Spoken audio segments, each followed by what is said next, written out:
Bien, suite du cours sur l'exponentielle, on a vu que l'exponentielle était toujours positive et on a vu que la fonction exponentielle de x s'écrivait e puissance x où vaut à peu près 2,71828. Bref. Vous allez donc retrouver toutes les propriétés qui correspondent aux propriétés des puissances.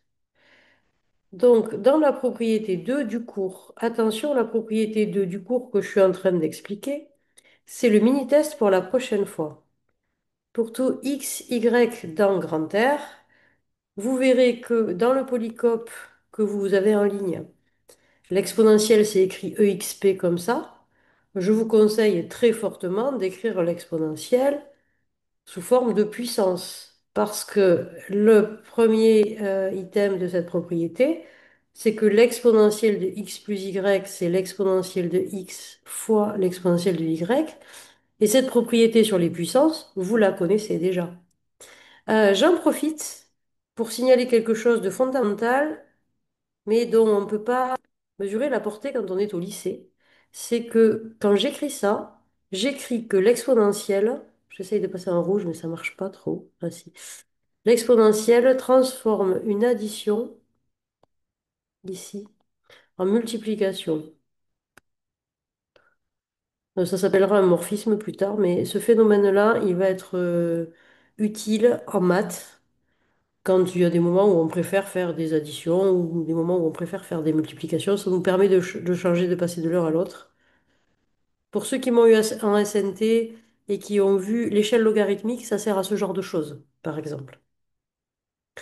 Deuxième cas de la propriété 2, exponentielle de moins x.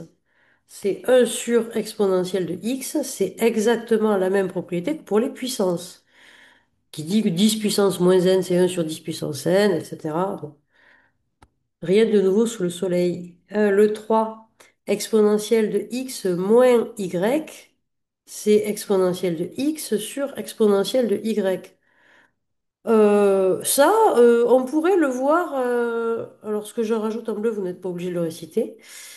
On pourrait le voir en disant que l'exponentielle de x moins y, c'est l'exponentielle de x plus moins y. Si j'utilise la propriété là, c'est exponentielle de x fois exponentielle moins y. Et donc exponentielle de x fois, comme exponentielle de moins y, c'est 1 sur exponentielle de y, pardon, de y, je me retrouve bien avec exponentielle de x sur exponentielle de y. C'est cohérent, hein? Et ensuite, quatrièmement, pour tout p dans z c'est les antirelatifs, donc positifs ou négatifs. Exponentielle de px, c'est exponentielle de x puissance p, toujours pareil. C'est des propriétés classiques sur les puissances que vous connaissez déjà. Je vous demande donc de me réciter ça. Je vous conseille de le réciter sous forme, avec l'écriture sous forme de puissance pour le prochain cours, qui est donc mardi prochain. S'il y a un blocage mardi prochain, je refais cours par vidéo comme ça. Pour mardi prochain, je vous demande aussi de faire l'exercice 1 et l'exercice 2, dont vous trouverez les énoncés sur le site. Je rappelle que le site, c'est vous tapez Bardou et maths, M-A-T-H-S, et vous tombez dessus, hein. Si ça marche pas sous Chrome, essayez sous Firefox, parce que j'ai des problèmes avec Chrome sur mon PC, mais pas sur mon téléphone, et je sais pas pourquoi. Par exemple, dans l'exercice 1, je vous fais le premier calcul, on vous demande de simplifier l'expression, et on vous donne ça.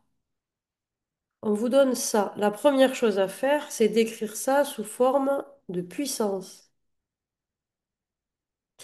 Et là, en utilisant cette propriété, je peux en déduire que c'est exponentielle de moins x fois 2.